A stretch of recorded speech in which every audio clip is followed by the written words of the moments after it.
دیگر شہروں کی طرح اباڑوں میں بھی حالیہ طوفانی بارشوں نے تباہی مچا دی۔ اباڑوں اور اس کے گرد و نواح کے نشیبی علاقوں میں متعدد مکانات گر گئے اور کچے کے سینکڑوں دیہات زیر آب آ گئے۔ ڈپٹی کمشنر گھوٹکی کی جانب سے تحصیل اباڑوں کے مختلف مقامات پر متاثرین کے لیے 7 ریلیف کیمپ قائم کیے گئے ہیں۔ ڈپٹی کمشنر کی جانب سے قائم کیے گئے ریلیف کیمپ میں جامعہ ممتاز حسین ڈگری کالج اباڑوں میں 500 سے زائد متاثرین نقل مکانی کر کے قیام پذیر ہیں۔ دوسری جانب دعوت اسلامی کے شعبہ FGRF کی جانب سے برسات متاثرین کے لیے روزانہ کی بنیاد پر ناشتے کا اہتمام کیا جاتا ہے۔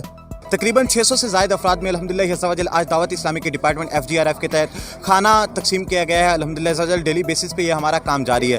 اس وقت ہم پورے سندھ کی بات کریں تو تقریباً دعوت اسلامی کے ڈپارٹمنٹ FGRF کے تحت ہم نے 72,000 سے زائد افراد میں کھانا ڈسٹریبیوٹ کیا۔ کیمرہ ٹیم کے ساتھ محمد علی ملک، اردو نیوز، گھوٹکی۔